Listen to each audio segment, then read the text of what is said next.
Ladies and gentlemen, it is your friendly neighborhood BJJ podcaster, Rafa Esparza, coming to you live as the post show for the PGF. The Bullpen's here. We got a lot of coverage, but the big news of the night, Ryan Aiken taking home the 20K, had a dominant week, an incredible performance tonight, and here was vaguely aware that I was taking a photo of him. He looks just as surprised as I do that he got over 50 points in fantasy. But we will talk with Ryan. We'll be talking with Chris Wojcik. And when we come back, we're going to have our good friend, Paul Ardila.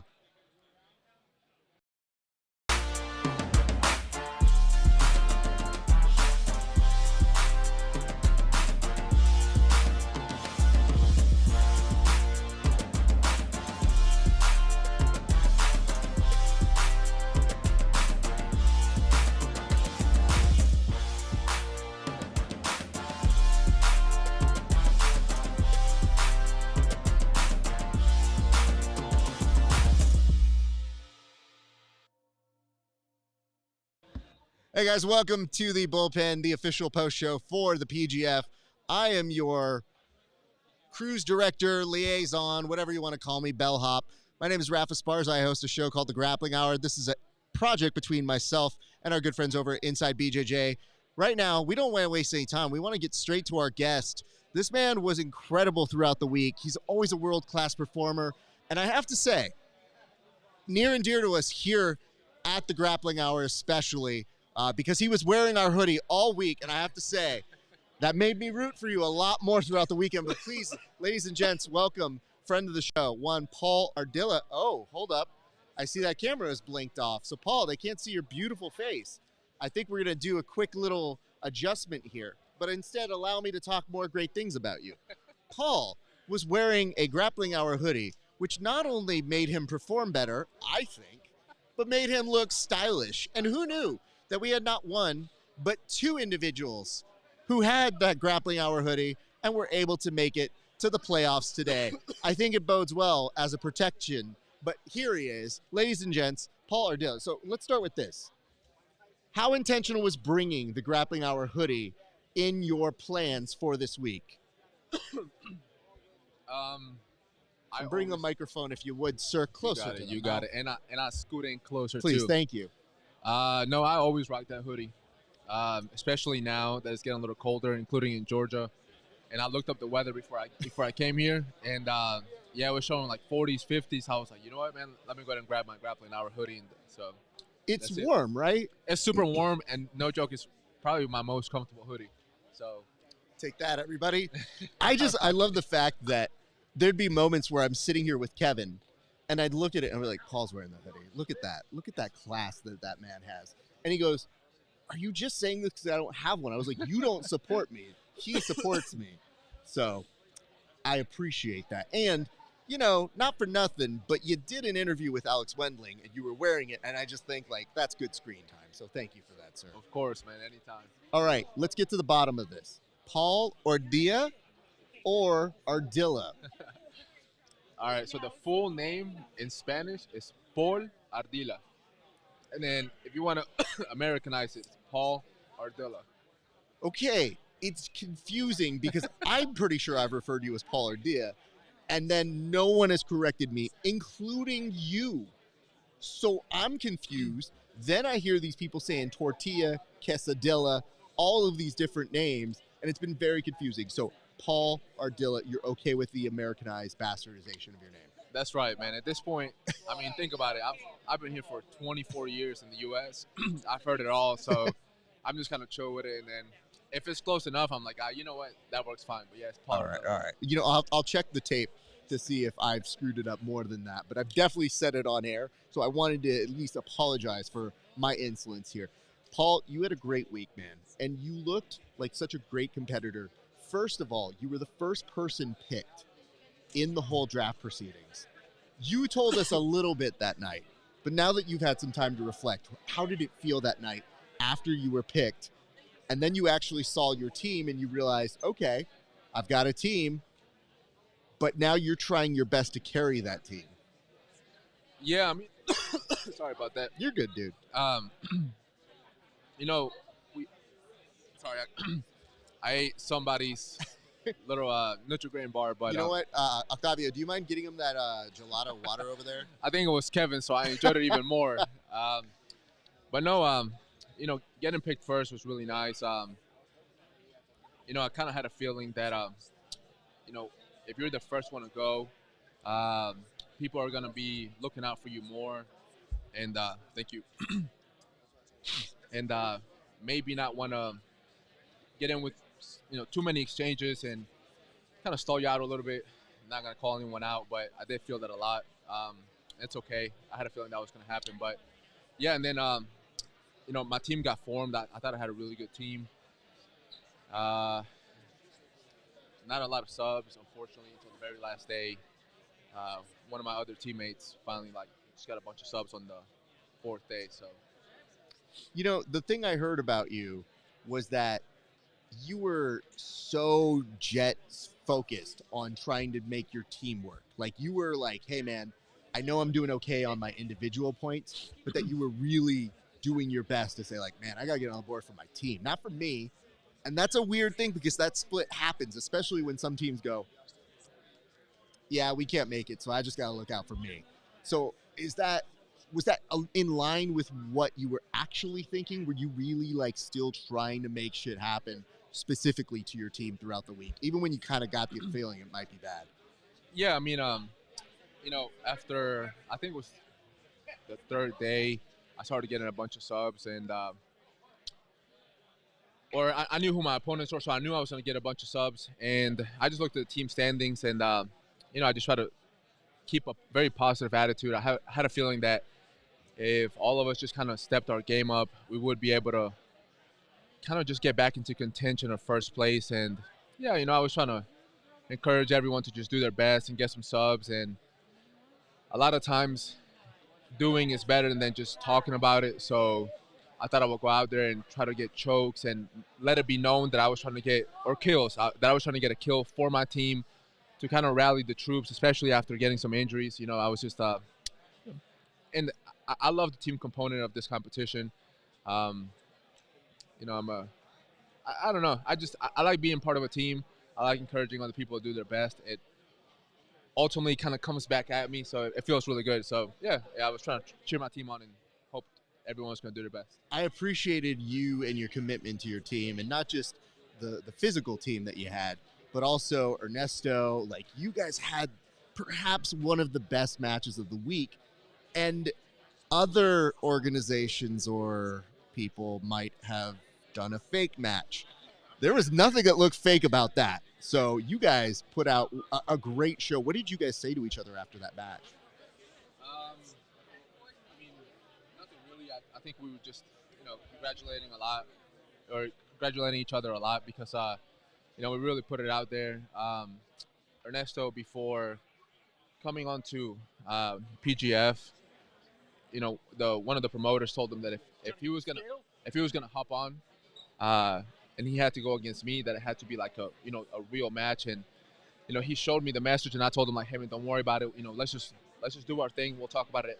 Whatever, man. Whatever happens, we're best friends. So we'll put it behind us. And yeah, I mean that's pretty much it. And we just went.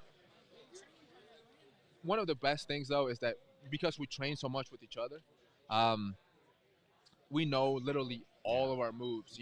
Every single one of my finishes he knows because he's helped me get the details down, and I know his finishes as well. So I was trying all sorts of new things, and I knew it was gonna be really hard to finish him, and I knew it was gonna be really hard for him to finish me. The only thing I hoped is just that we weren't gonna hurt each other for the next day. So yeah, nothing but love at the end of the day. Good for you guys. I was so happy with that. I think that is probably one of my top matches from the week. So much respect to you guys. Yeah, I got a lot of messages. I'm sure you did, but Ernesto also put up a really nice message where he was saying, you don't know how much that match meant to me. And I thought that was a really cool moment. But seeing your brother there, him, you guys as a little unit throughout the weekend, there was such a good energy coming from you and your team that I think that if you were watching at home, maybe you didn't feel it even as much. Maybe you could hear Ernesto yelling a lot. Yeah. But there was a good energy that I thought was unique for our season this year. So props to you and your team. I do want to ask a couple follow-up questions, but the first is, what was like a takeaway that you had from this? Did you have like a favorite moment or a favorite experience from this whole week of insanity? Oh man, I mean, this was my first 5-day tournament. I, you know, my mindset coming into this was, well, I get more rounds at practice than 3 a day, so I should be able to coast through this.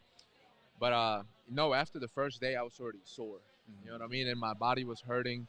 Um, yeah, I mean, it was grueling. It was, and I saw a comment that Elijah posted on one of the PGF posts, which was like, hey, on the 5th day, it's about who not only physically but also mentally can hang on. And yeah, I mean, that's the truth. You know, after the first day, especially we're 205 pounds. Some guys a little lighter, and then some guys much heavier.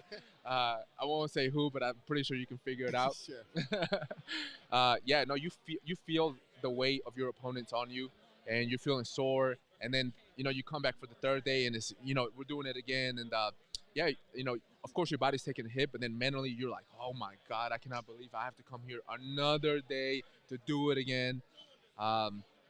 Yeah, I mean, I was definitely not ready for how mentally taxing it would be and how sore I would be on day 5. But yeah, I mean, I loved it, and hopefully I can do it again. We'll see. I'm 33. I don't know when 205 will come back around. We don't know yet, but you have to be top of the list. I thought you being here was a very legitimizing thing. Like seeing you, Chris Wojcik, obviously Ryan did well. Like, you guys made sense as competitors here. And I think the nice part is there's some guys who would never get a match with you who got a match with you. So they got their shot. Yeah. Ernesto, perhaps the most undervalued person this entire week, made a name for himself in a way that is going to carry him, I think, with some incredible momentum. He got some shine. And then there's Kevin. So we need to get to this. The very end of this week happens, and you allow Kevin to get out there. Yeah. Why did you give him this joy? Because to me, I'm sure you're sore, but like, Kevin's chomping at the bit. He's wondering if he's going to get in there. I told him I brought him as a possibility. But I said in order for him to be pulled, they'd have to go through they went through all their alternates. Oh, okay, cool. So how did that scene come together on your side, sir? Well, yeah, I mean, if you want me to just throw it out there, well, Kevin's one of my best friends, first of all. Even though he's not as handsome as me, not even close. Wow.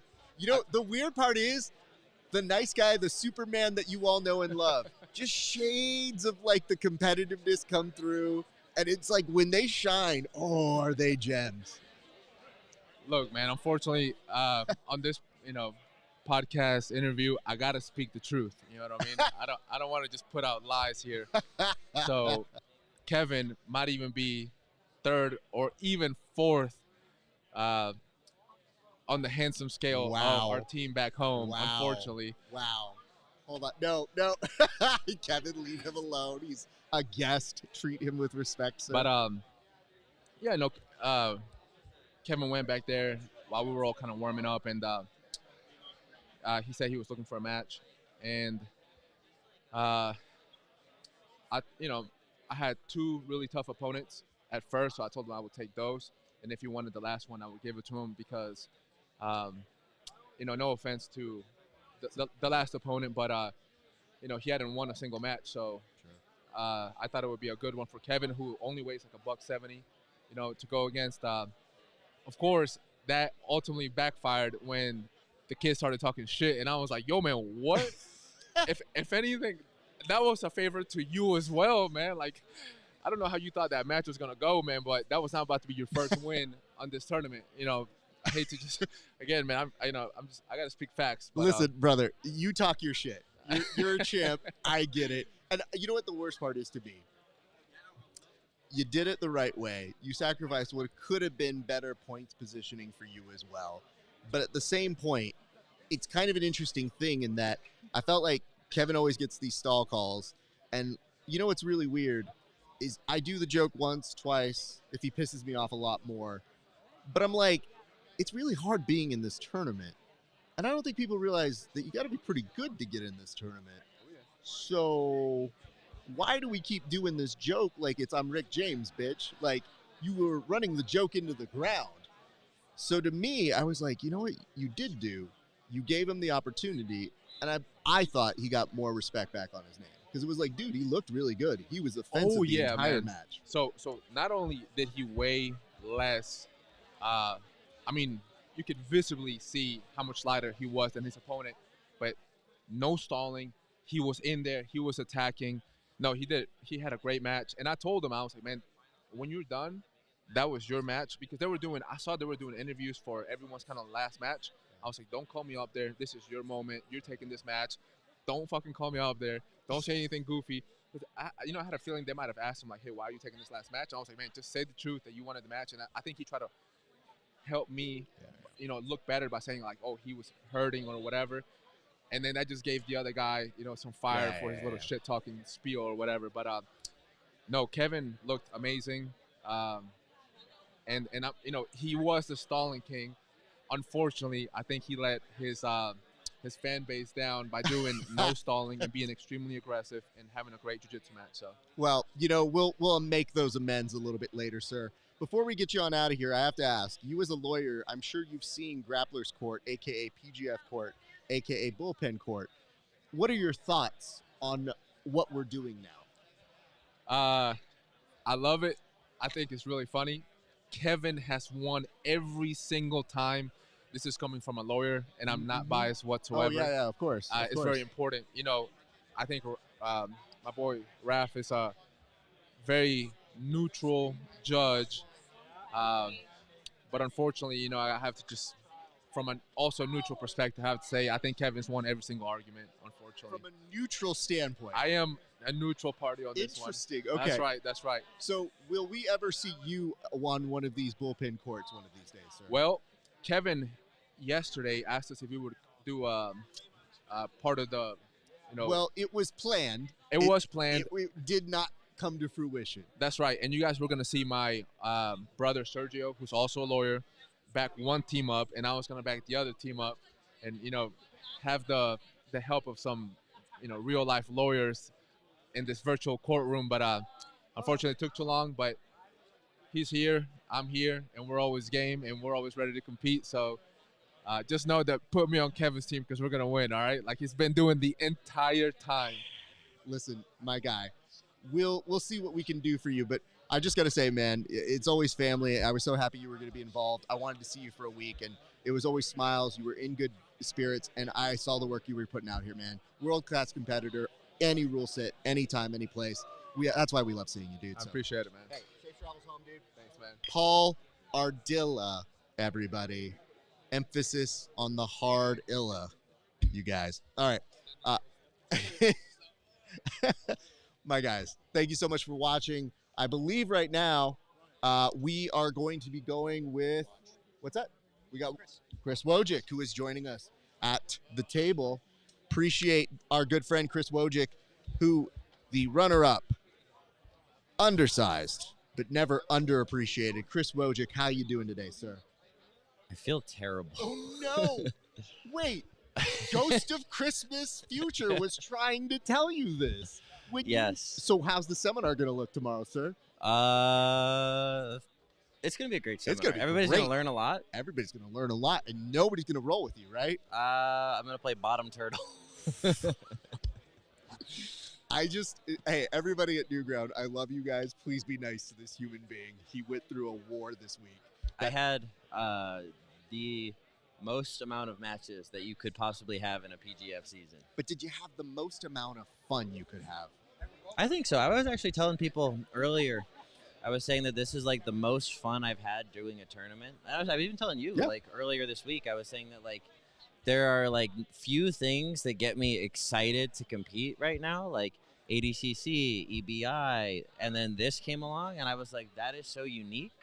And it is so challenging that I want like an opportunity to do something like this. So like just to be here all week was like a fucking blast. Am I allowed to swear on this? Yeah, of course. It was a fucking blast.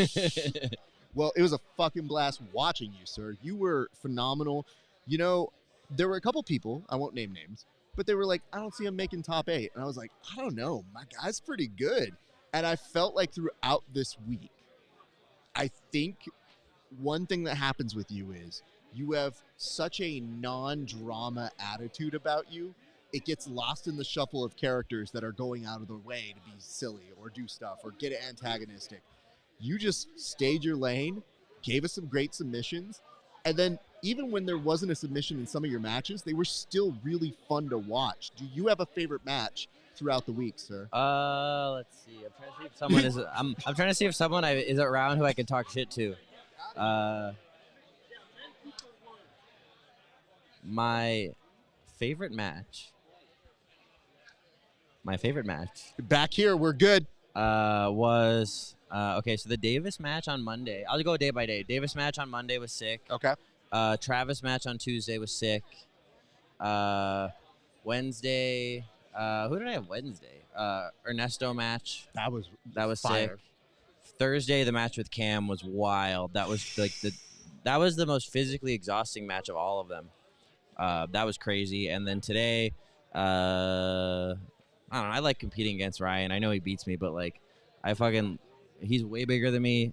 The EBI is his rule set, and I love just like doing everything I can to try and beat him. And we're gonna keep fighting each other. ABI rules, ADCC rules. Hopefully one day we'll get one that's like who's number 1 rules. I think that'd be sick.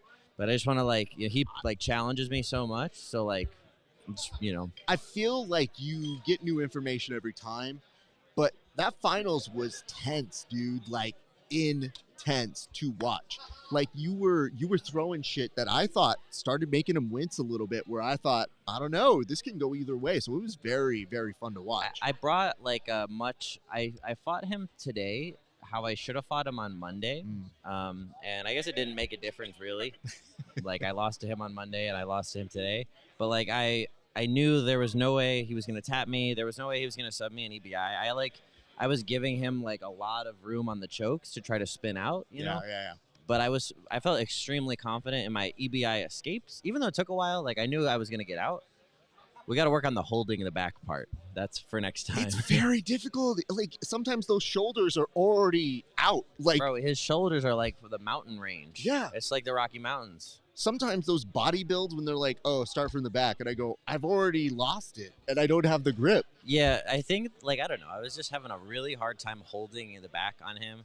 I was like, and we were even talking backstage. Brad was like, oh, you should do armbar on him. And I was like, oh, that would be great if I was allowed to do armbar. Oh, you weren't allowed to do armbar? No, you were only allowed to do back for this, which is like... I was wondering why, because I was like, I feel like we should do it. And I was sitting there being like, what a choice. My idiotness. Yeah, didn't like know that. My back control on people my size is very good. I do know that. But in this specific region, I was thinking like, hey, man, if we're short on time, that's usually the one you switch off to. So that's our bad. Hey, dummies, our bad, not his bad. Yeah, my only request. Look, I know a lot of people complained about refs this week. My only request for the PGF next season is allow the armbar position, the spider web, if in overtime in the playoffs.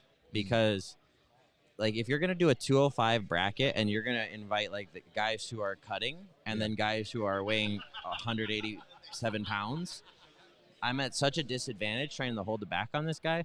Whereas, like, armbar is my, like, one of my better positions, and I'm not allowed to use that in this rule set. Like, maybe it would have played out the same, but it would have given me, like, more options, more things to try. Sure. So that would be my one request for the next playoffs. Well, even then, it's still like it's a 50-50 proposition. So there's a little bit of drama. I'm like, what are they going to choose?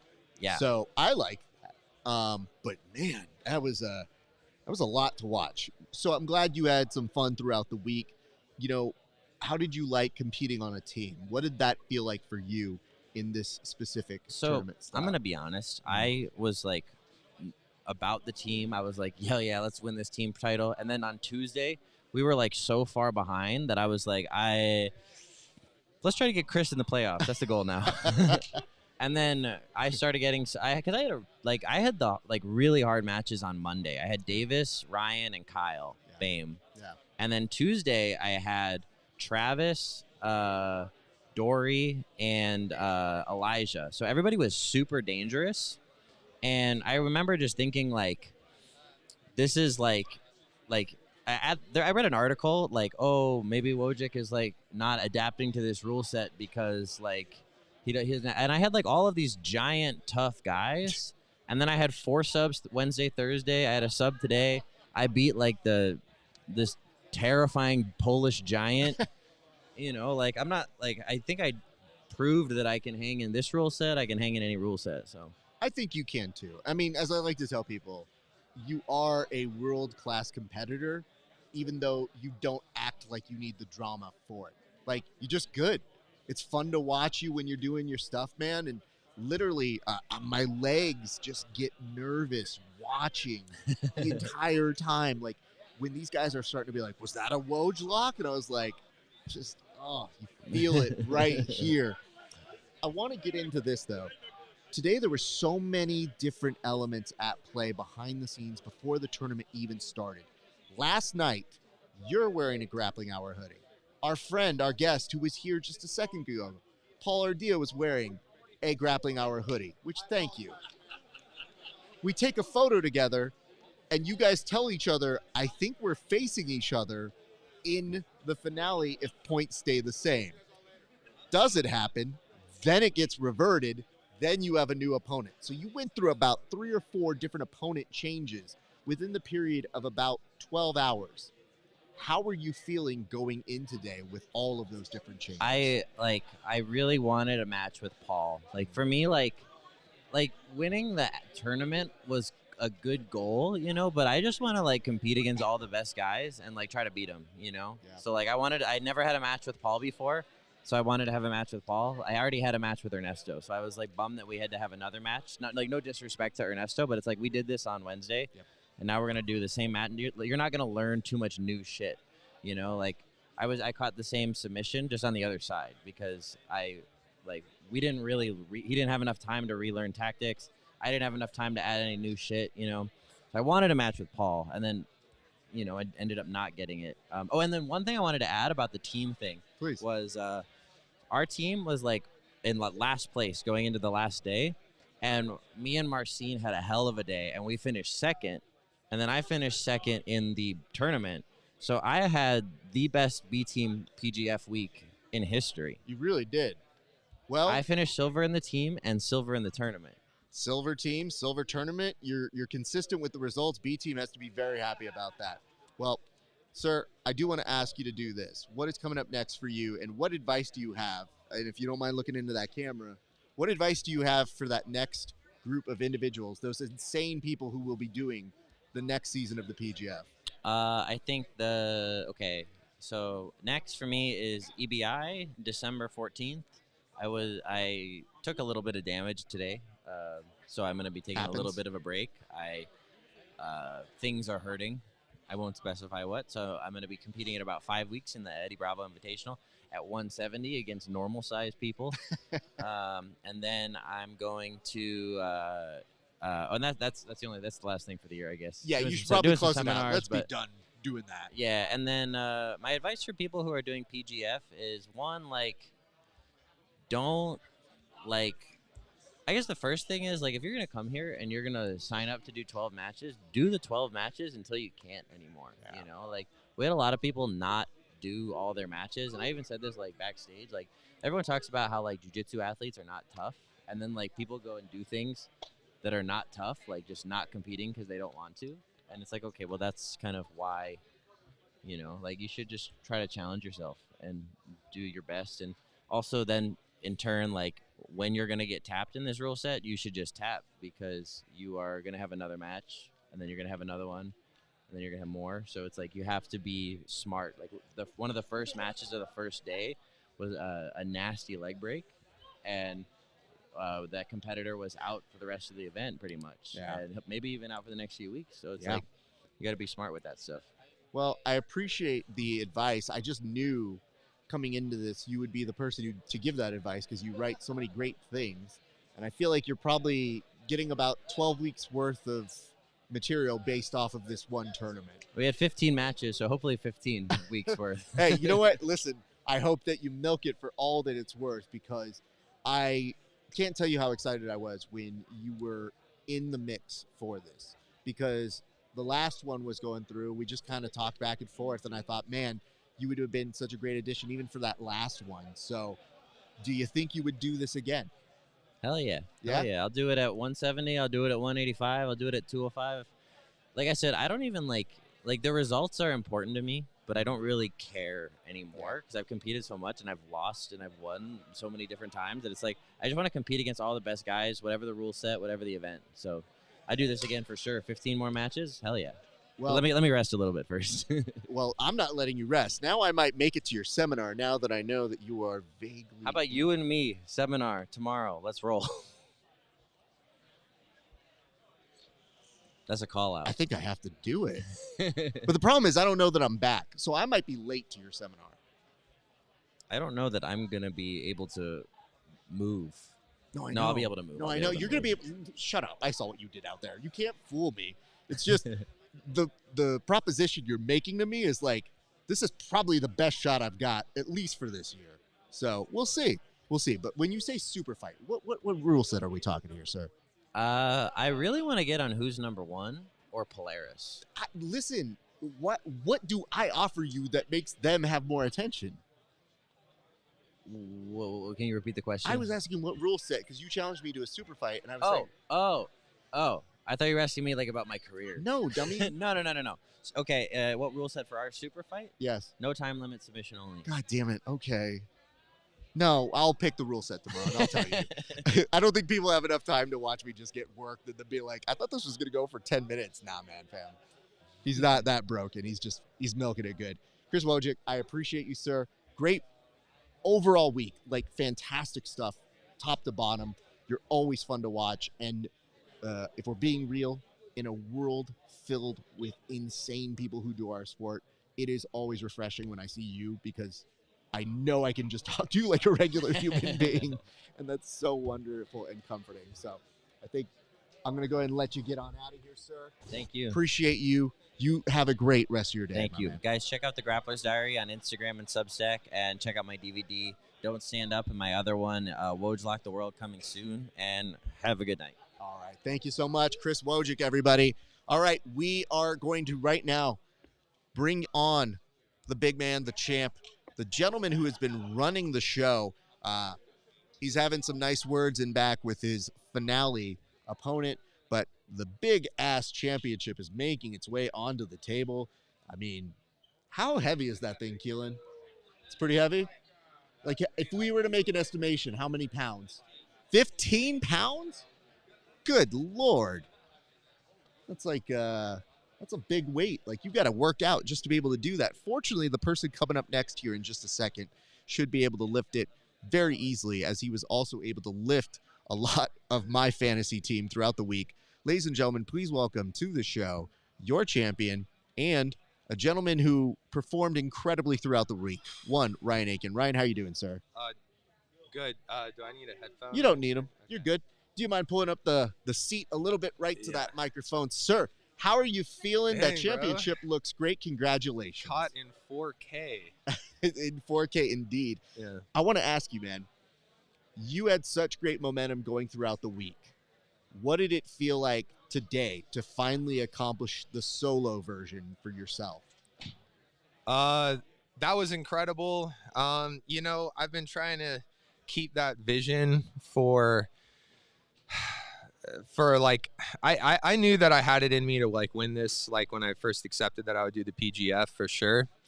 But like this past week, it's been really hard to like hang on to that vision, knowing like watching other guys get injured left and right, and trying to like avoid injuries, but also having to get the points on the board.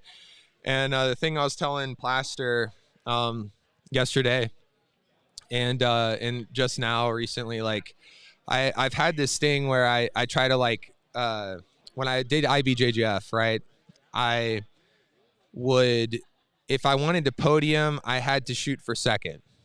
If I wanted to get second, I had to shoot for first, It took me a long time like to figure out that I had to like literally dominate to get first each time. So it's like you have to shoot higher to get everything underneath it. So this week I came here with that attitude of trying to be the highest, the top scorer, because I knew come the finale that I wanted everybody to know that I was the one that was dominating the season. You definitely dominated it, but you touched on this, but you were mentioning that you were going through some tough times throughout the past year.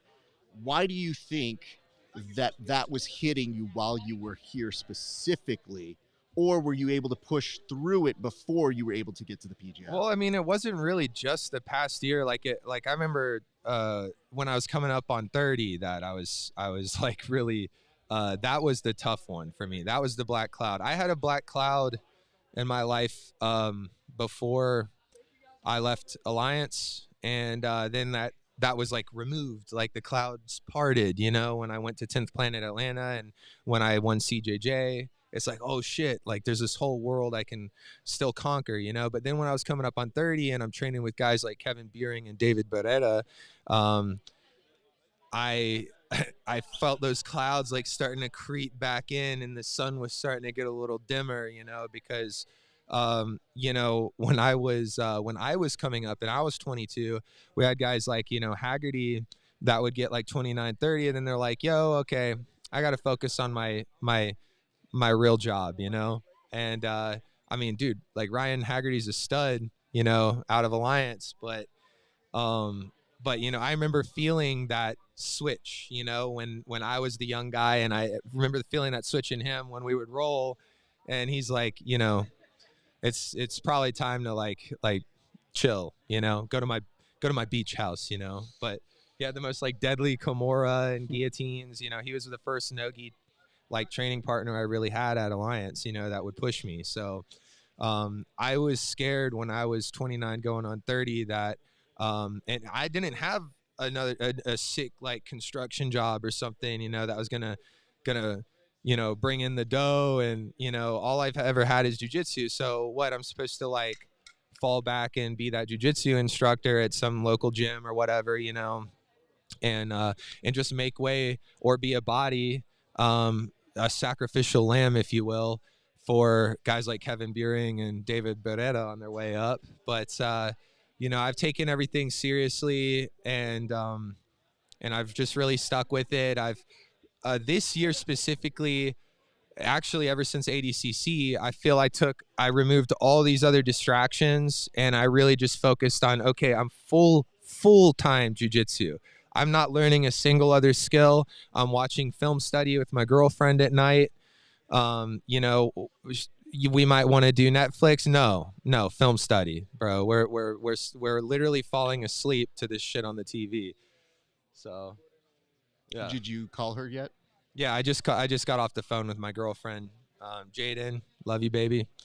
I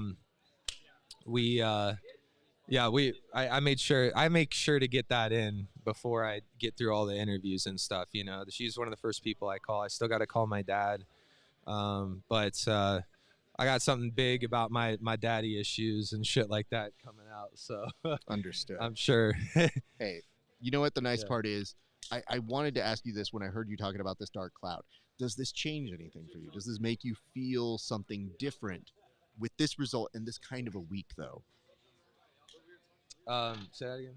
Does this change anything for you? The performance like this week and this championship, when you mentioned having a dark cloud, does this help to like either? Yeah. Well, how does it help then? Because, Raph, this is a beacon of hope. Like, the EBI belt was kind of a beacon earlier this year.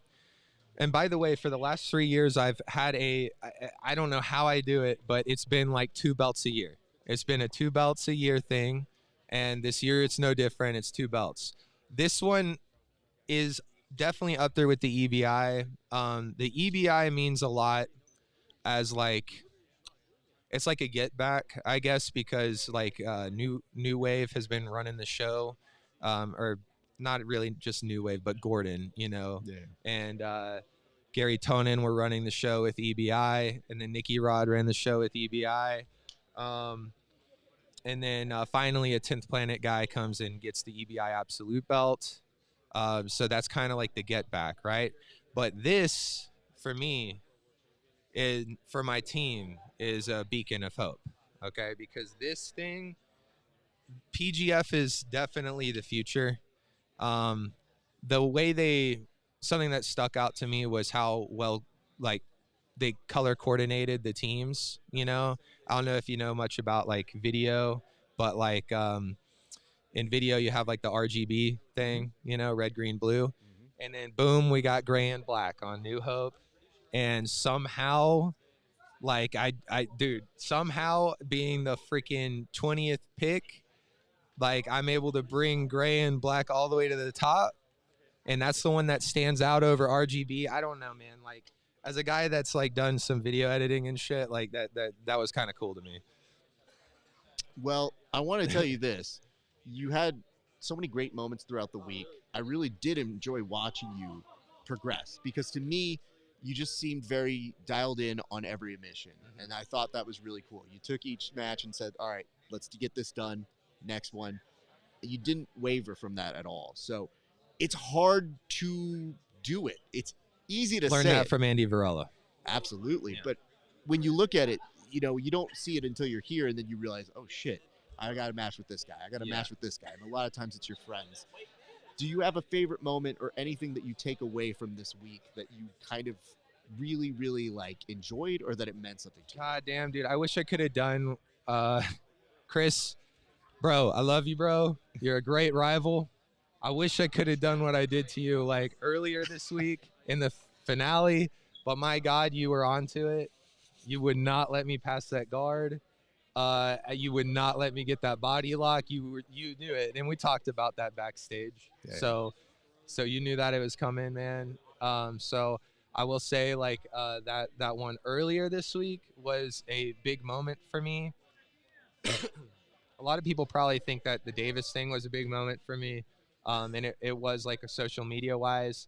But I also have like 20, 30 pounds on Davis, sure. You know, so Chris, I might only have like, you know, 10 or 15 pounds, you know, and Chris was someone that I've had so many wars with in the past. That last match was still an improvement from the CJJ match I had with him a year ago, but the match that I had with him earlier this week was a huge improvement since CJJ.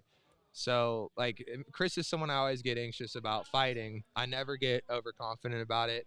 I know he's going to bring it. He beat me in ADCC trials. So that was definitely the one that sticks out for me. That was it. You guys had some incredible matches.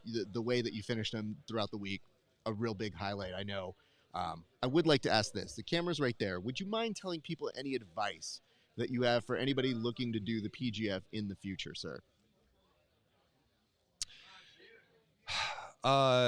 So if you're like an advanced competitor, and you want to do the PGF, you have to understand that this is going to be a very grueling week. Don't stay in the hotel. Get off the strip, bro. The strip is a trap, dude. Vegas sucks.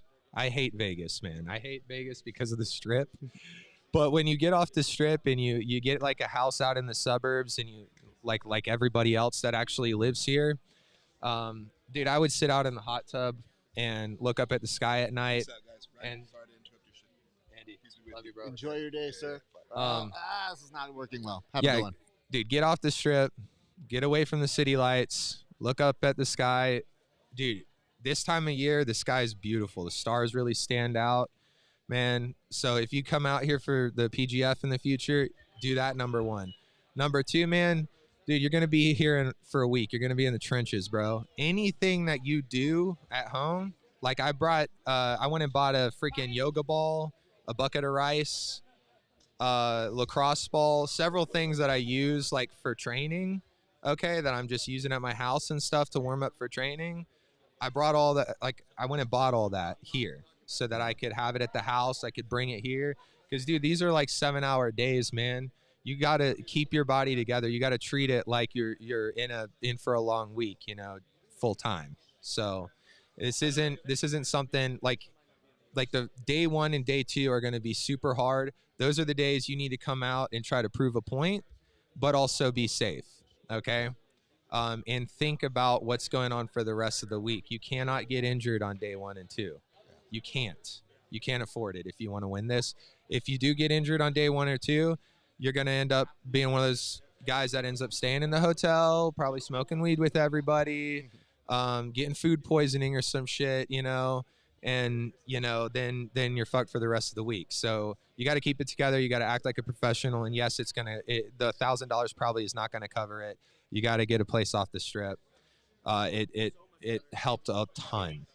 I think that's some worthy advice. I want to tell you this, man. You were incredible throughout this week.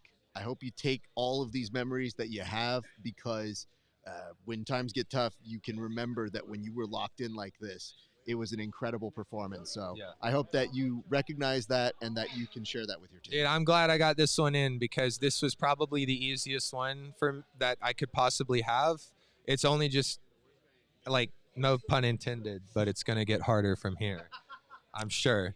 It's like, dude, tougher and tougher guys are going to come in here and each year, and it's just going to get harder and harder. Your champion, everybody, Ryan Aiken. Congratulations, Boom. brother. Let's go. That's Thank you, Raph. Hey, congratulations. Appreciate you, brother. All right, you guys, thank you for tuning in. We still got a lot more show to do. I have been informed that we have a special guest that's going to be dropping in here in just a second. Now, this is a surprise to me, because normally I book the guest. I don't know our next guest. I've never met him, but I am familiar with his work, and you should be too. Not only a pioneer, but an incredible ambassador of our sport. Him being here is a truly, truly amazing moment, and I have to tell you this right now. I never thought I'd be doing this interview, but let's go ahead and take a look at the OG, Royce Gracie. How are you doing, sir? Good, thank you. It is a pleasure to meet you. Nice to meet you. What brings you to the PGF? Well, first my cousin, Heather and Zoltan, they invited me over, so that's why I came over.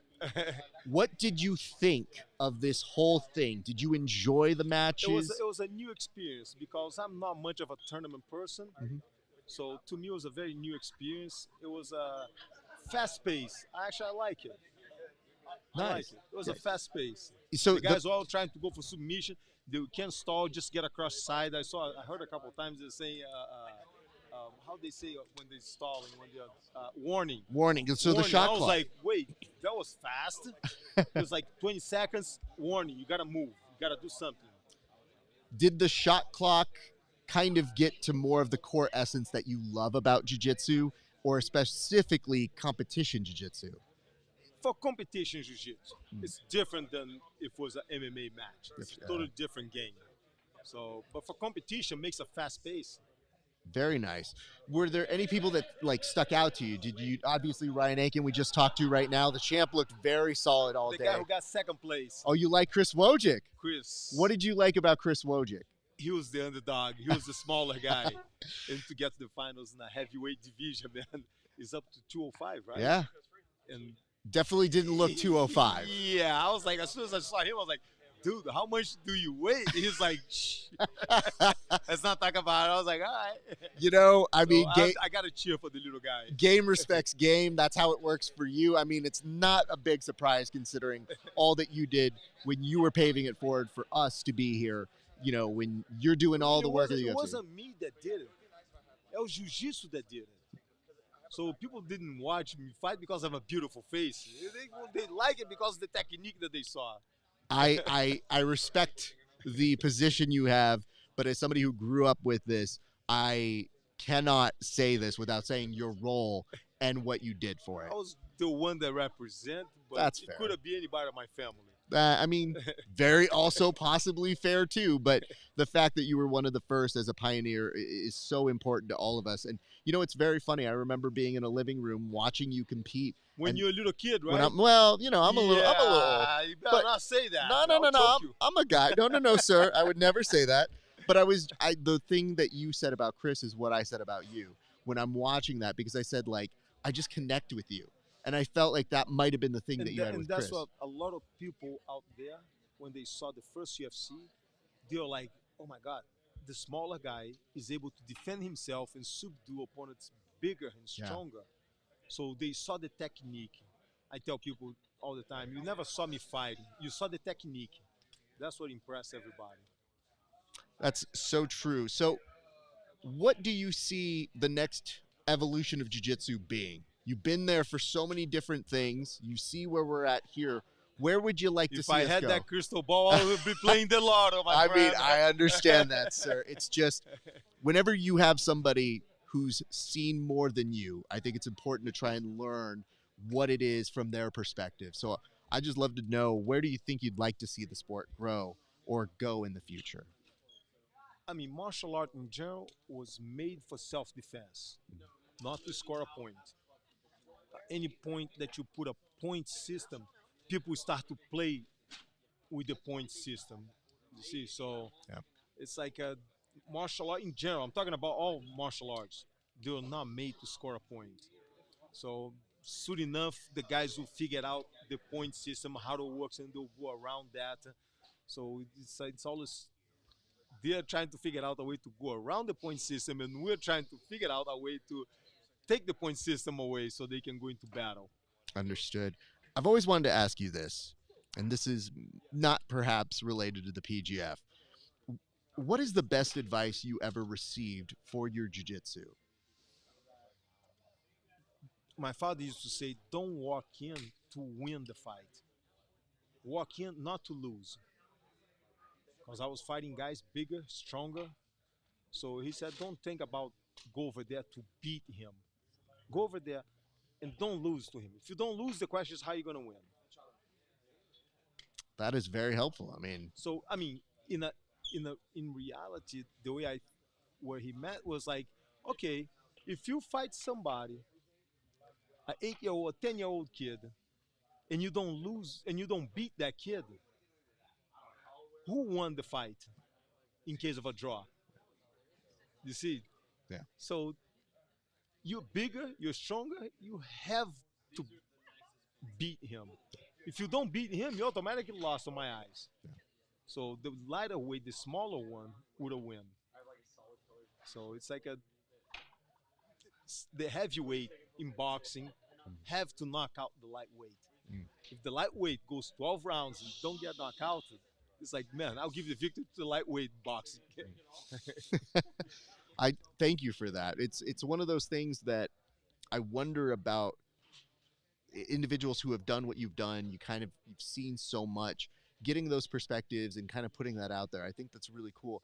Conversely, what is the best advice that you've given and passed on? Because this is such an art that requires us to pass on. In a match like this, Mhm. or even a fight, I tell them, I told a couple of the guys in the back, the girls, I told the girls, like, it's not a match. It's another training day. And it is. Your coach is just bringing a new sparring partner for you. There's a couple people extra watching. There's a few more lights and cameras. But it's another sparring day, another training day at the school. So look at it as another training day. It's good perspective, because sometimes they overblow it, or they think They it's get a fight, nervous, yes, and they it's go not like- a fight. It's or a even different a thing. match. It's like, oh my God, this is a match. Everybody's watching. Dude, it's another training day. It's another sparring partner, a new sparring partner that the coach is bringing for you to test your skills. I'm also curious about this. Are you able to watch jiu-jitsu and enjoy it, or do you? I enjoy it tonight. But do you also, as the instructor, the long amounts of brain that you have, are you also thinking, like, as a teacher or student, and like, oh man, I wish I the could do new this? Kids, I was impressed with them.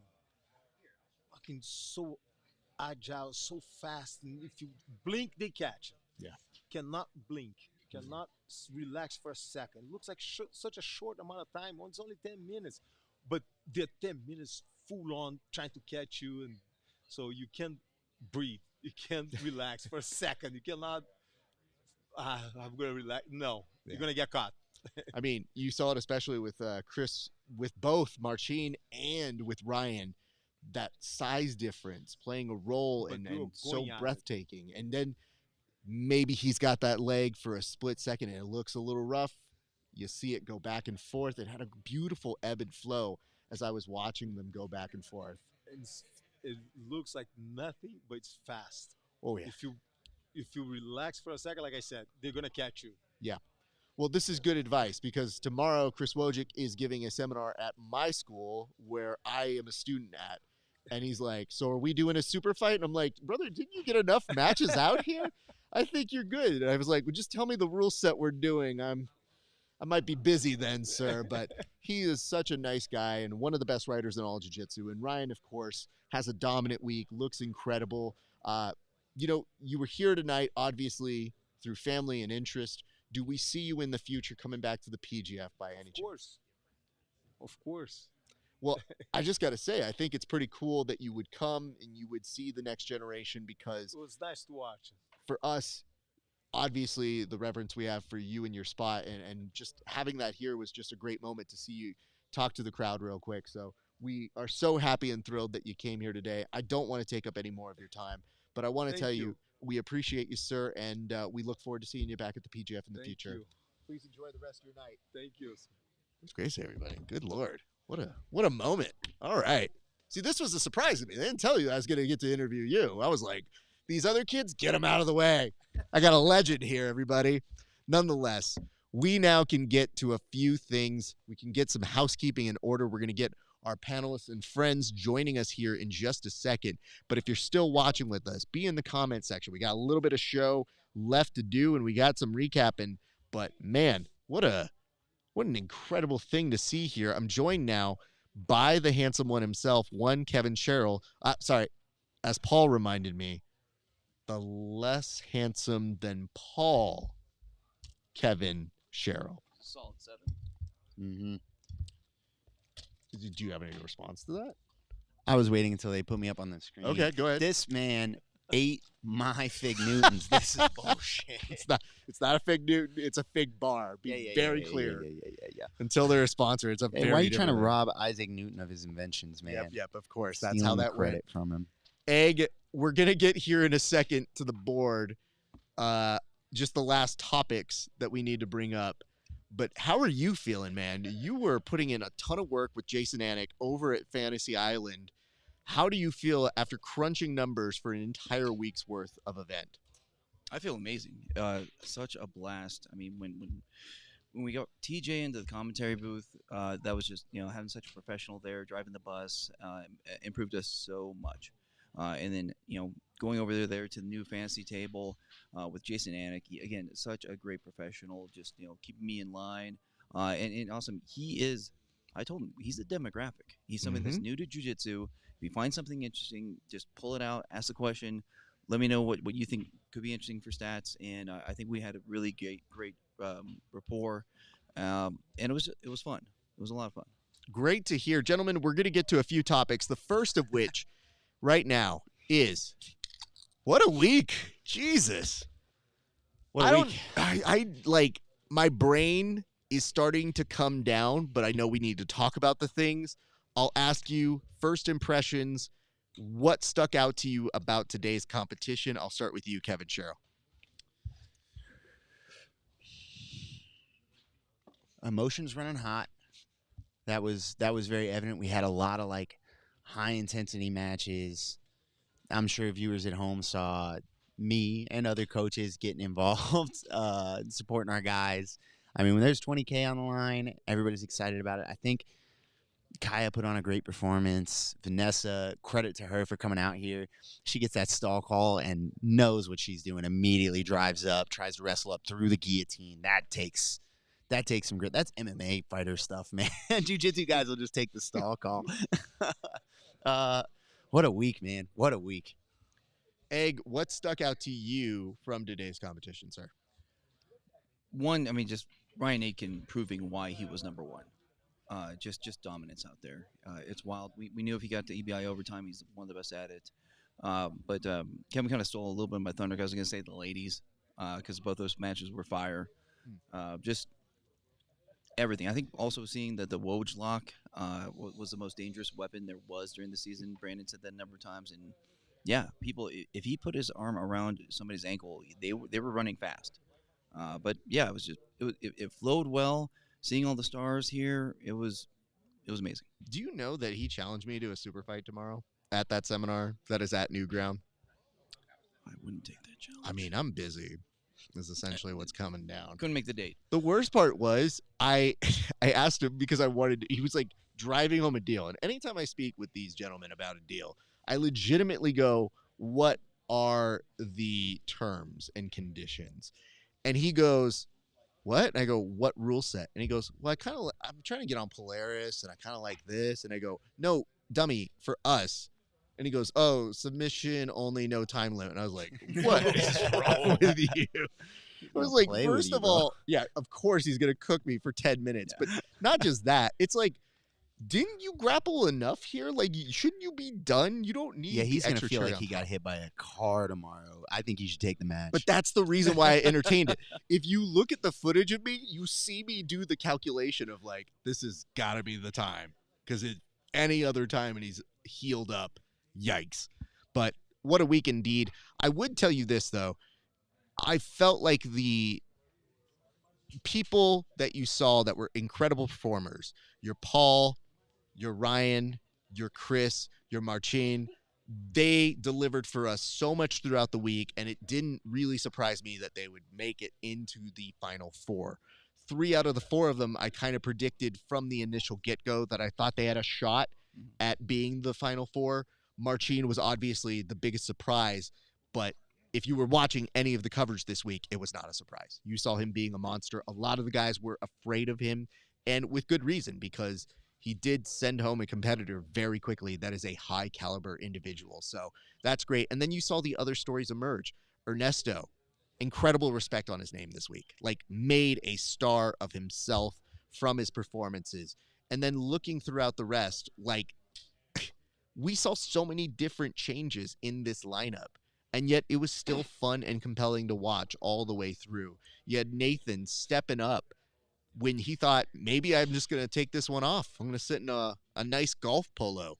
But instead came in at last minute to be a replacement. Davis Asari, of course, could have easily sat this one out, but came in like a monster. So it's that. And, of course, Elijah still sticking it out, even though I'm pretty sure Body maybe didn't want to do more matches, but came in and gave us his last match today. So an incredible week. Why don't we go to our second topic right now? Our second topic is, well, what did we learn, kids? It's been a long week. I think it's important to go over the things that we've learned. I'm going to start with you, Egg. What did we specifically learn this week at PGF Season 7? Well, I don't know if we've learned it. It's certainly been reinforced, is that keeping your team healthy in sports matters. Because if you look at Team New Hope Regeneration, what they have, a team that stayed intact the entire time. And I think Kevin had a pretty cool stat on this, is that we had about a 50% injury rate, he was saying, which that tracks. I mean, Toronto had 9 different people have to dress up for their team. That's insanity. But Team New Hope Regeneration, which may be aptly named because of what their team is, stayed healthy the entire time, and it mattered. They didn't have to worry about reserves coming in there because, some reserves killed it. I mean, in Toronto's Abe, he came out and got a sub that first day, amazing. Chris Olivo got a sub that final day, phenomenal. But by and large, when the reserves get in there, man, those regular guys lick their chops, and they're looking to score, and they more often than not do. So if you can stay healthy, that matters. Thank you for that. Kevin, what did we learn this week at PGF Season 7? I was going to say that massive size difference in weight gaps are like really dangerous and hard to overcome on the PGF. But then you've got Chris Wojcik in the final. You got Ernesto Rivera doing fine. Does weight not matter? Did we learn technique is over everything? No, that's ridiculous.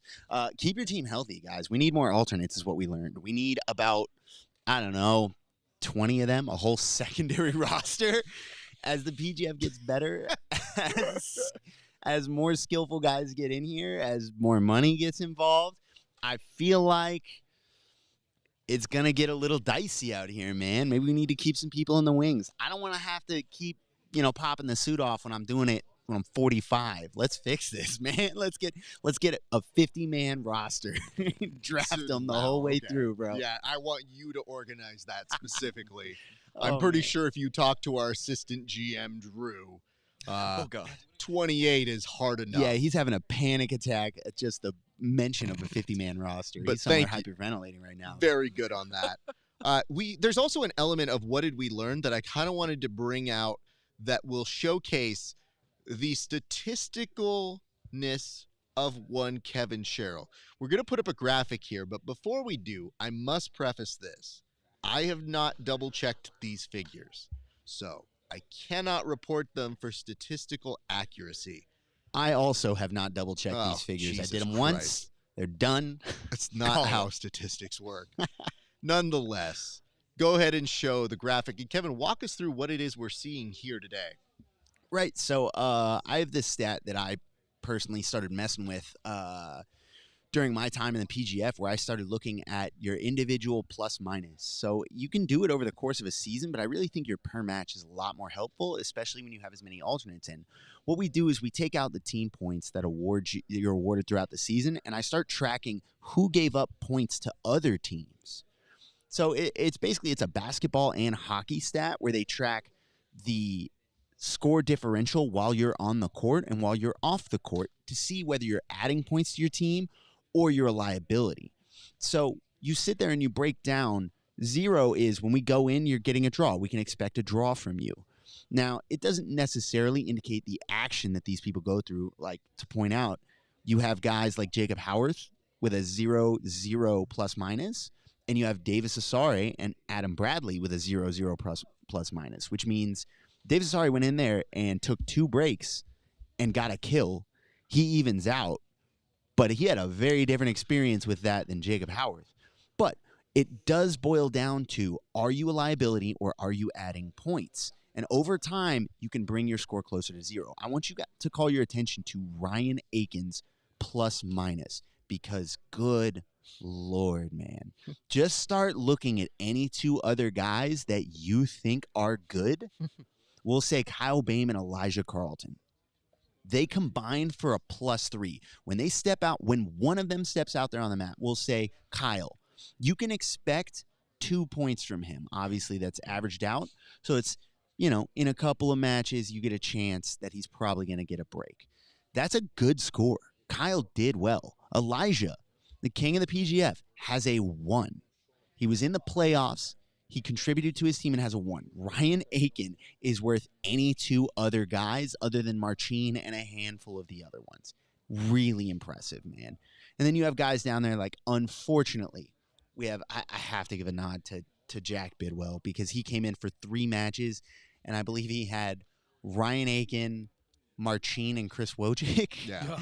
Yeah, he was in for exactly 3 matches. So you see the minus 5.67. He's close to giving up a kill every time he steps on the mat, just for this season, because that man had the worst draw I've ever seen in my life. Hey, Kevin, but seriously, look at that.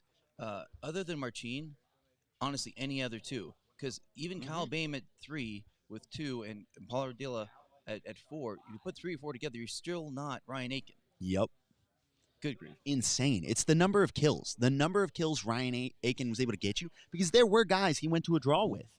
But when he had a chance to get the kill, he went after it. He made that joke during the season of, I used to be bad at the head and arm, not anymore. Yeah, clearly, man. Clearly. Yeah, I say it wasn't good, the rear naked choke, and then, he rear naked choked Chris Wojcik during the season. Oh, yeah, okay. No, Yeah. No, not too good. Yeah, not so good. Well, thank you for that, Kevin. That was a very nice thing that you put together. How many cocktail napkins did you write that on? It's more about the crayons I went through. There we go. All right. Well, the fact that you actually did take the initiative and make that, I will give you a cautionary good job until I fact check it. And then when I look at it, I'll have to make sure that we didn't put something up that was salacious. Straight up, it's wrong. I'll tell you, I'm gonna have missed at least one. I'll why? tell you this. No. Let me defend Just it. say that later. Let me defend this. Some of the smooth comp things are wrong.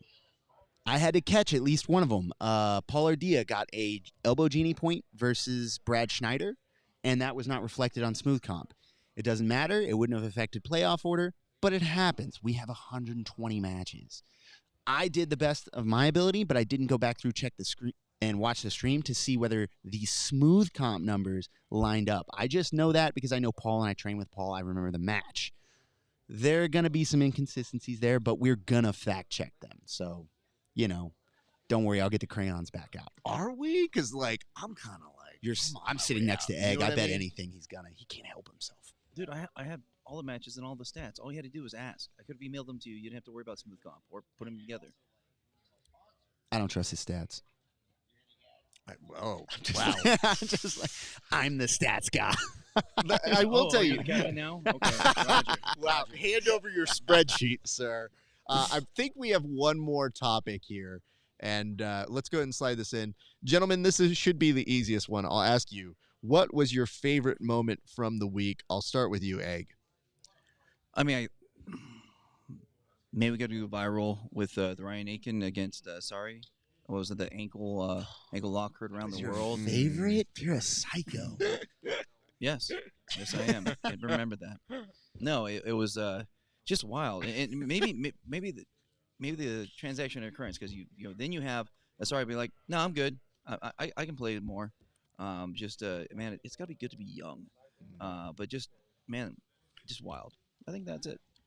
Fair enough. Thank you for that. Kevin, what was your favorite moment of the week? I'm not a broadcaster, so I have to just go ahead and put this up on my Instagram to get myself that free little props.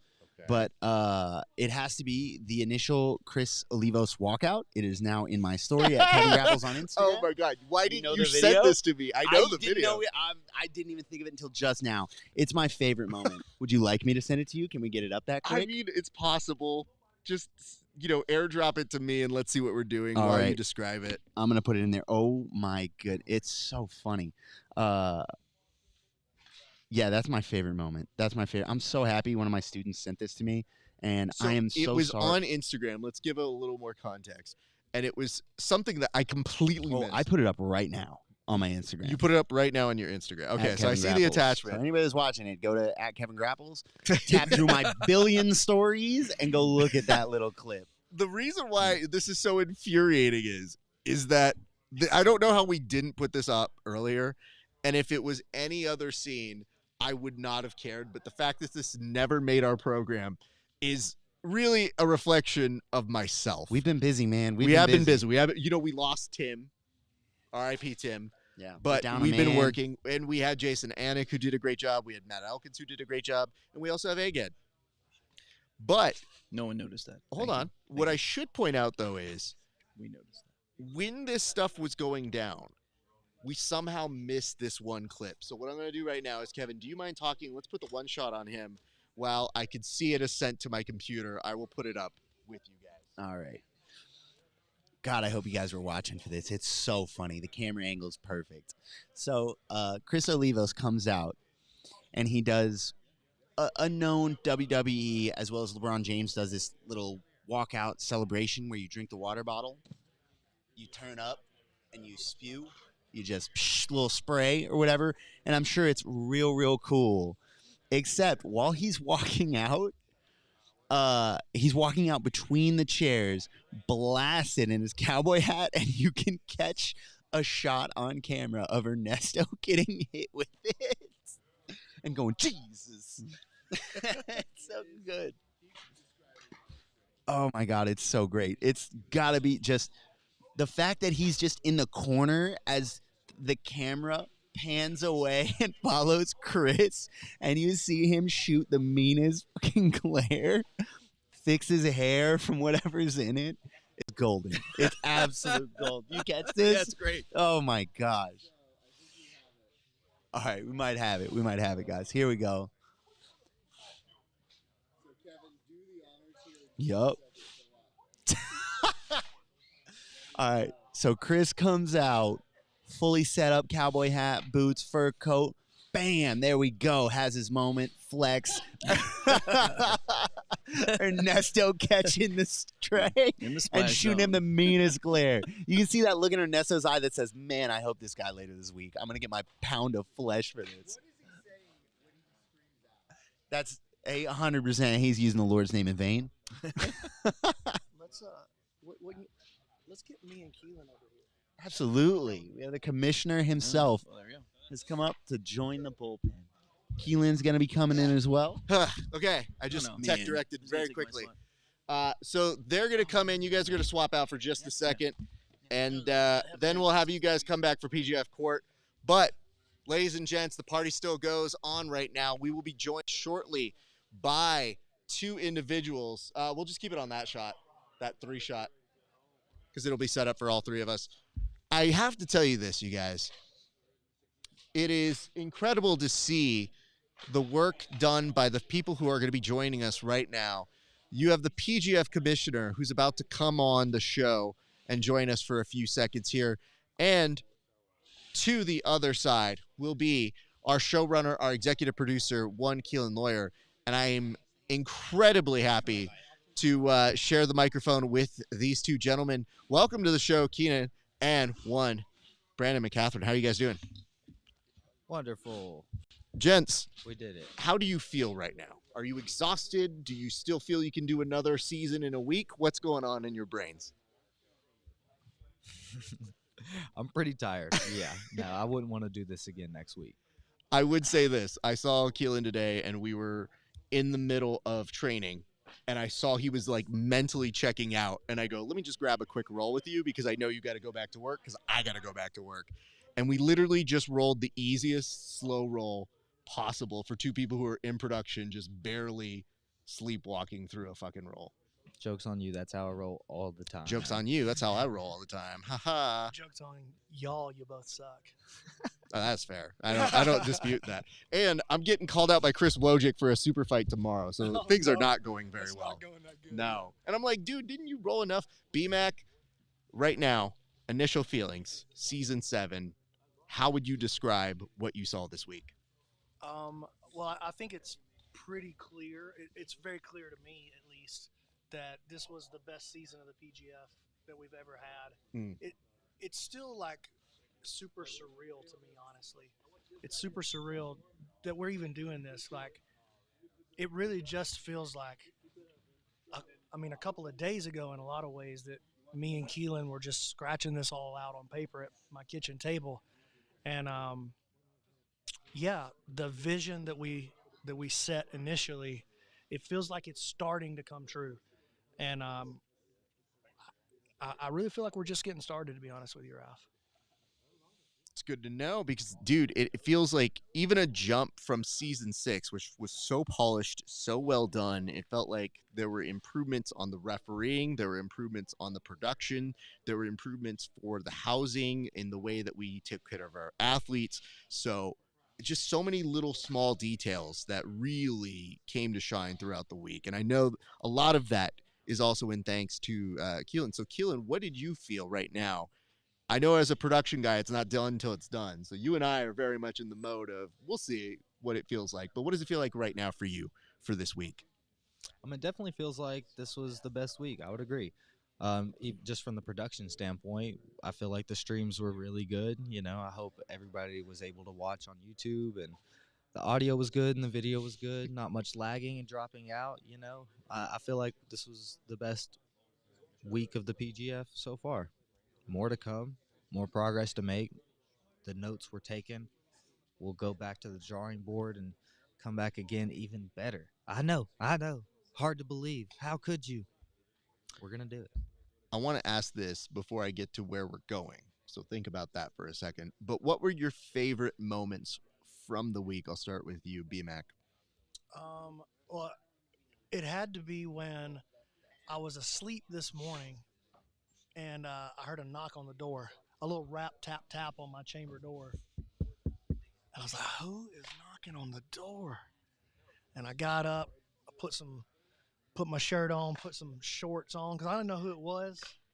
And I opened the door, and Hoist Gracie's standing there. And he goes, hey, my brother Brandon. And I said, hey, man. And hang out right here. You want some water? I got to brush my teeth. Like, that was probably my favorite part of the whole week.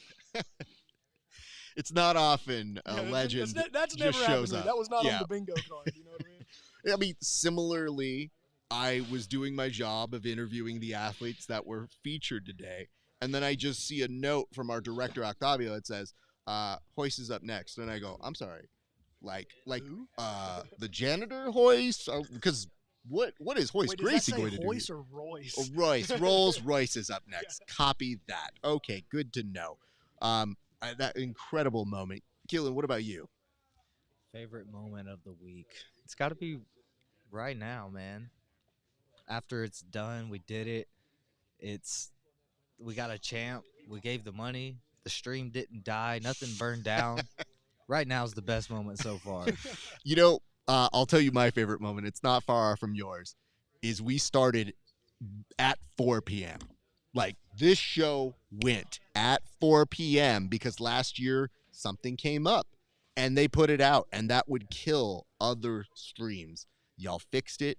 This year, the way I knew that was hitting was when everybody goes, wow, it's so fast today. We're flying through this. And it's like, 'cause we started at 4, this is how it's supposed to feel. And it felt like such a great moment from a producing standpoint of, oh my God, everything's going right. Now we just get to enjoy great jiu-jitsu, and that is all you can ever hope for. So that is very good. Gentlemen, the next question. Where are we going? Because there's always hints of it. You drop a little nugget here and there. Where are we going next for PGF Season 8? Well, we're definitely going to 155 pounds for PGF Season 8.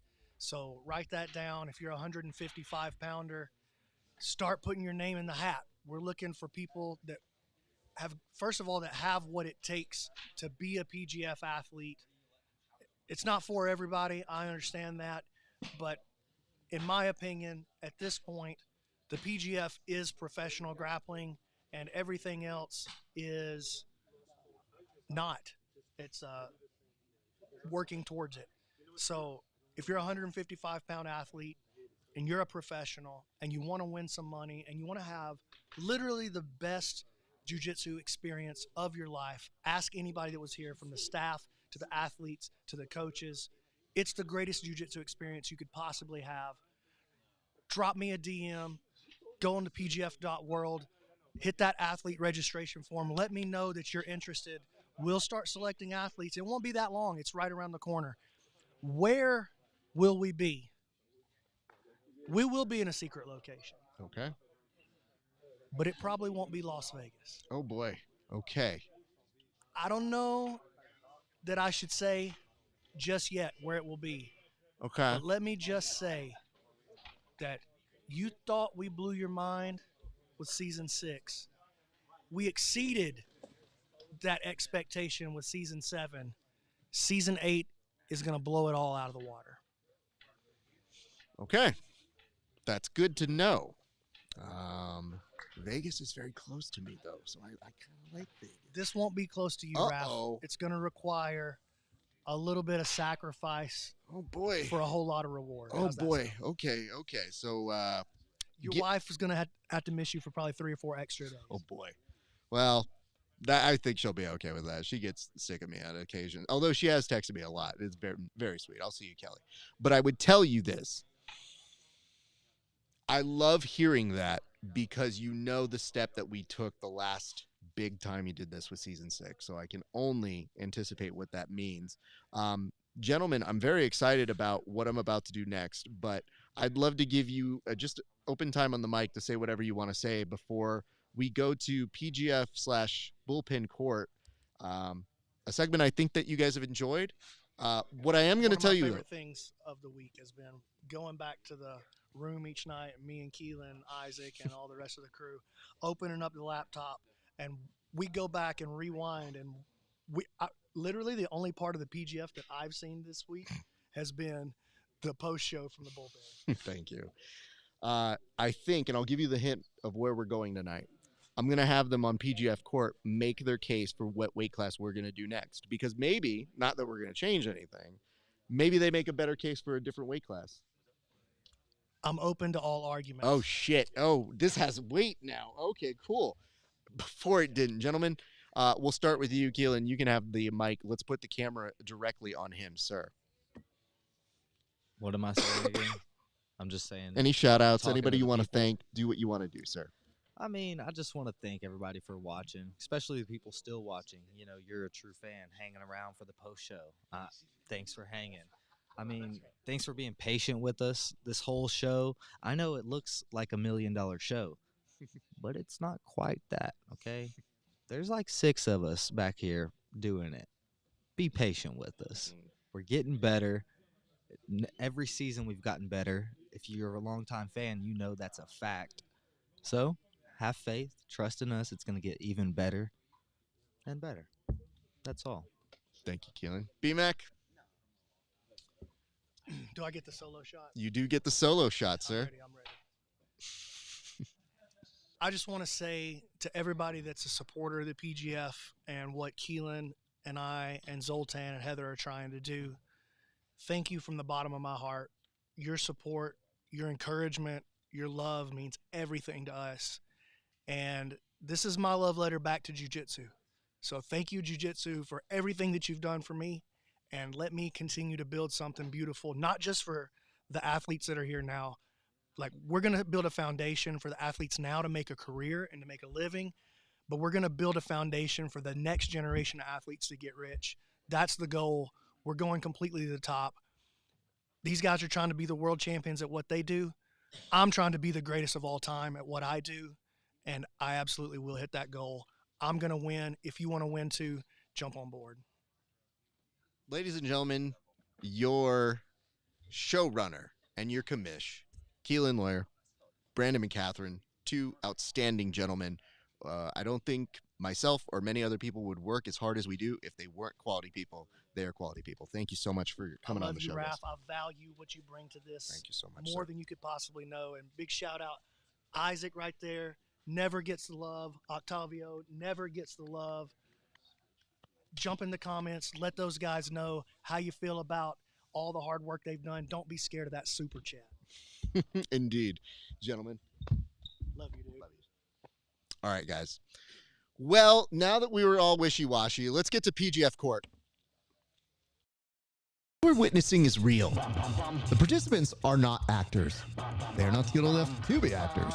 They are actual hosts litigating on behalf of the athletes and the audience of the PGF at an undisclosed underground court in Las Vegas. Both parties have agreed to dismiss the internet and settle their disputes here at PGF Court. I don't care who. Ow. It's okay. A default. Let's go. You don't win by default. Your Honor, I would like you to take note. This man was late to court. All right. Oh, he's ready? Get out of here, well, Egg. let's bring him back on. I got fired again twice in 1 week. Still getting my bill. All right. Ladies and gentlemen, today on PGF Court, we are joined by the esteemed Stephen Aiken. Hold on, I was going to say Bobby both of them, but sometimes I feel like that's a tricky name to say.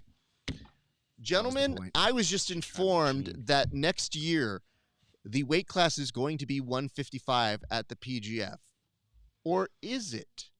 You now have the opportunity to pitch the weight class of your choice that we will have and feature for Season 8. And as per the commish, he's open to changing it if you can change his mind. No pressure. Gentlemen, you'll each get to make a case for what it is that you want. You each get 1 minute. Let's start right now with Kevin Sherrill. Handsome weight. We are doing next season at handsome weight. What is handsome weight, you ask? I'm glad you asked. Thank you. You're so polite. Handsome weight is a weight agreed upon between the participants in a handsome fight, if you look it up in Merriam-Webster Dictionary. Therefore, I will arbitrate who gets in at handsome weight. There are other requirements than weight, boys. This is how you maintain the quality of the PGF. You want a quality experience, you need quality assurance. And I'm your guy for that. No further questions. That's not There was how no that question. There was no question asked. You literally just made an opening statement. So I'm still right. There are no further questions. Perfect. No, you just have the opportunity to speak. You're not using your. You know what? Thank Take God. the God time bless off. America. Take the time God off. bless America. Stephen You have the Aiken, opportunity to speak. shut up. Stephen Aiken, you get 1 minute. Your time begins now. I'm going to stand with the 155 division, as the Mm. commissioner said, because these guys are typically some of the most exciting, athletes and grapplers that we have in combat sports. You see it in the UFC and lots of other avenues. They really come out and they put on a show because this is their chance as athletes. They don't get to make it to the NFL or to the NBA or to the other bigger kind of shows. This is the big show for those smaller weight class guys. So I'd like to see them come out here, get a chance at 155. We'll reset here a little bit lower weight class than we've done in a while, so we won't have players that we've seen in the last couple of seasons, and I think it's going to be a great show. Thank you for that. All right, Stephen Aiken, you now get 1 minute of cross-examination time to deflate any part that you deem fit of Kevin Sherrill's argument. Kevin, you said that you wanted the handsome weight to be the division of choice next season, correct? Yes, sir. And then you also said that you would be the arbiter of said divisional worthiness. Absolutely. Okay. It would be my honor. Who do you owe any said rights whatsoever to the handsome crown at all? Wow. Could you I answer don't that owe question? anybody. I'm just magnanimous like that. So you came up with the whole thing all by yourself, and you started calling yourself handsome all by yourself. Unless someone can prove otherwise, yes. I can have footage brought up if we need to. Not in 25 seconds, you can't. Okay, so you're going to stand on the fact that you came up with the idea of the handsome and the handsome weight title all by yourself. Not what I said. Are you sure that's not what you said? No. No further questions. Thank you for that. All right, Kevin, you get 1 minute of cross-examination time beginning now. Steven, do you agree with the concept of momentum and continuity in a narrative and storyline? Are you familiar with it? I'm sorry. Momentum and continuity in a storyline? Yeah. Are you familiar with it? Say, like, you build with sequels, trilogies, follow-up seasons to popular, whatever. Yeah, like this was season 7. Yeah. Right. Yeah. Right. And it builds with continuity? Yes. So who among this past season 7, do you think could make 155? Elijah Carlton. Without dying. Was that a question? Yeah. Who among this roster do you think could make it without dying? There was one guy, I can't remember. What was Christos Papadopoulos? Ooh, yeah, he'd be good. Yeah, that would be a good one. Hell yeah. That's how you're ending it? I mean, he brings up a good point. All right. Christos is pretty good. He's Kev, chippy, too. Let me just tell you this right now. A lot's writing on your concluding statement. Please, for the love of everything on your argument, land this. All right. I'll lock in. I apologize, Your Honor. I'll lock in. Right now? When did you think you were going to do it? Oh, I thought I had more time. No. All right. Sorry, locked in.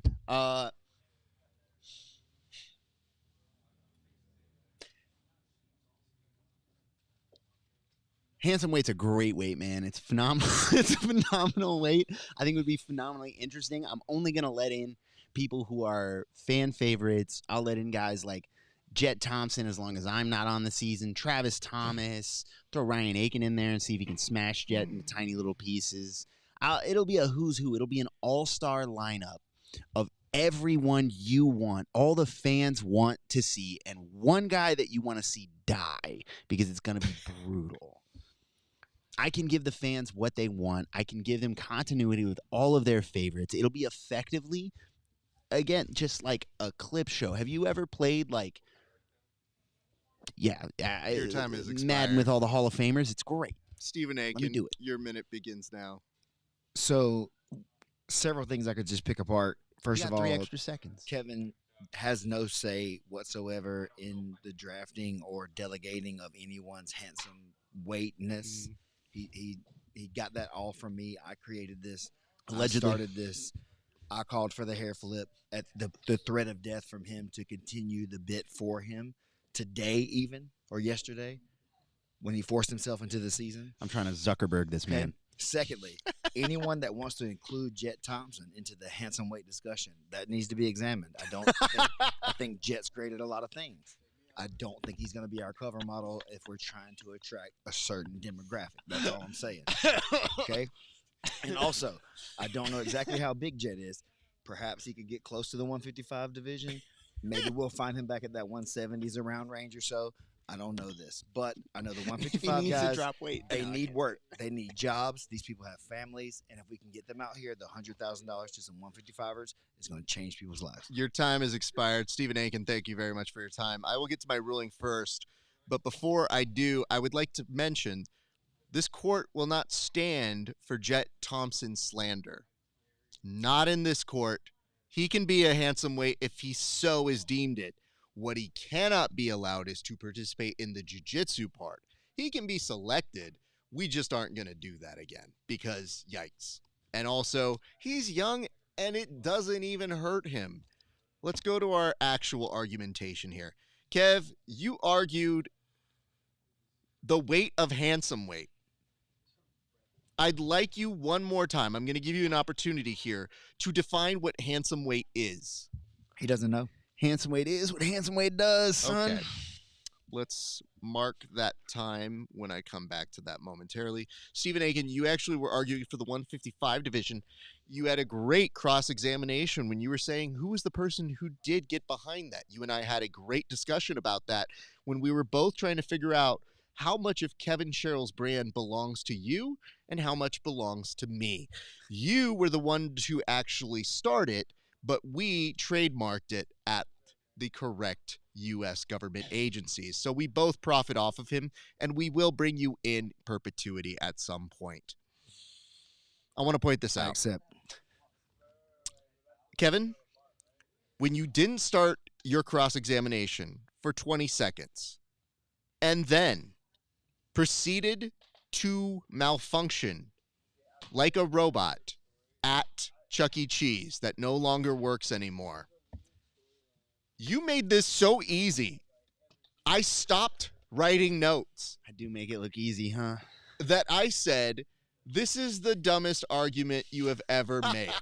In no way can you beat Stephen Aiken in this. Not only are we ruling for Stephen Aiken, but we are pointing out that he was more efficient than Egg was at being a lawyer. So you can take that back to the PGF insiders. Congratulations. So really, I don't lose. Egg does. This isn't a competition between you guys, but I can tell you, not sure. But Stephen Aiken, congratulations. Do you have any words to Kevin that might help him in the future? You know, Kevin, I think if you would just stop having such a big ego and, you know, trust the people who brought you to this point. I'm going to Myself stop and right Raph. there, but Myself and Raph for bringing you here and keeping you here on this stage with these cameras and these microphones and allowing you to be a part of our show. Yeah, I would just know your place. I want to point this out. The best part of Stephen Aiken's closing argument was, who's running this show? It's not you. And when I got to that, I was like, well, game over. We're done here. Our work is completely finished. Stephen Aiken, I want to give you the camera right now. Give shout-outs to anybody you want to. Let's put the camera on him, please. Shoot, man. Big thanks, obviously, to Brandon, Keelan, Zoltan, you know, Heather, all the ownership here, PGF, you guys, Octavio, Isaac, Raph, everybody but Kevin, Tim, I hope you feel better. Whoever that was that assaulted you, brother, we're going to find them. I'm not leaving town until we get this thing figured out. Definitely, like, my family and friends at home. I thank you guys, you know, teammates, supporters, coaches, running the school while I'm not there, letting me come play with you guys for the whole week. I couldn't do it, you know, without all that support. That's it. Centerpiece, the spokesperson, the franchise here. Such great work, sir. Thank you so much for everything that you do. Such positivity, great vibes always. We love you, and we hope that you have a great rest of your day, sir. So thank you very much for your work. I'm now going to give Kevin Sherrill an opportunity to go ahead and shout out whoever he wants to shout out. Yeah, I try to, on a genuine moment, I try to stay off the gratitude on the mic, to be real. Like, there's a Chael Sonnen rule that, like, every time someone gives you a mic, you got to skip all the – everyone thanks their team. They thank their family. They thank their support system. He's like, don't do that. Like, that's boring. Burn it down. Do something else. Whatever. Anything else. But I'm going to take time to do that. thanks to everybody back home in the American Top Team family, man, the Jacau family, Superfly. Love you guys, man. My team, the Not Bad Combat guys, it's great getting to train with everybody. It's great to have this opportunity to come out here. Thank you to Raph. Thank you to the PGF. Thank you to everything, man. Like, I live a really cool life. I get to do dope shit all the time. And every now and then you're like hanging out and, Hodger Gracie asks if you're coming to an after party and you go, what is my life, man? And it's all because of the work we put in at home, because of the opportunities I've been given by these guys, because I get to hang around dope people and meet dope people and do cool things with them. So, yeah, thanks to everybody, man. Thank you, Kevin. An incredible amount of work was done by you this week, and I feel like you really came into your own. You probably feel more comfortable here than you did on the mats. You did pretty good this week on the mats. Ladies and gents, it's been a week. It's been a lot of fun. It's kind of sad that we've wrapped it up, but I love thinking about what's coming up next. And as BMAC told you, the next weight class, allegedly, I take that back. It's 155. I don't think we made the argument to change it. Damn, that hurts to say. Because we had a shot. We could have changed things here. But anyway, I just want to give the usual thanks, accoutrements to our facility here. The secret location has been wonderful to us, to everybody from the security guards who are giving us cheesecake bites, to our friends who came through clutch. I mean, near and dear, even dropping us like nice little hints of water here and there. We appreciate you guys. That's super nice and super amenable to all of us. So thank you to the Gelato Watto folks. Thank you. We appreciate that, especially on the last day when you could use it. I want to give special thanks to all of our friends all the way throughout. I do want to say this. This is such a big beast to do. It is incredible to watch it work. But it only works when you have the right group of people who come together. And when they are supported by individuals who can fix things on the fly, whether it's giving love to sponsors like this, sponsors like our coconut water over here, sir. Grab that. If we don't have this, we don't have the show. Simple as that.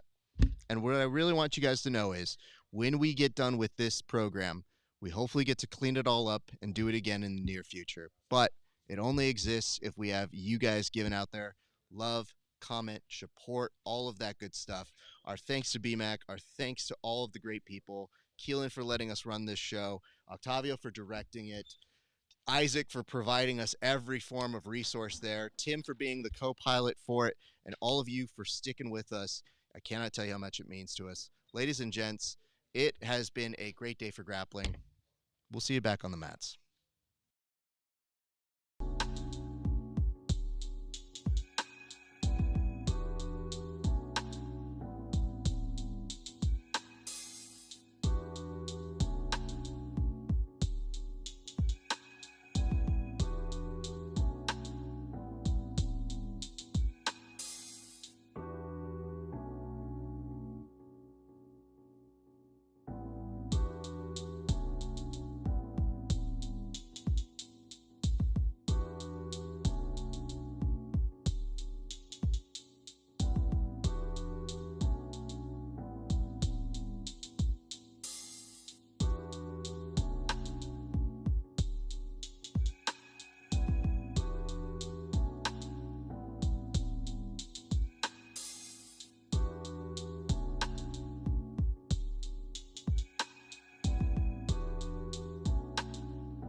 $10,000 hours is a steep mountain to climb to become a master, especially when the task at hand puts a relentless demand on your body.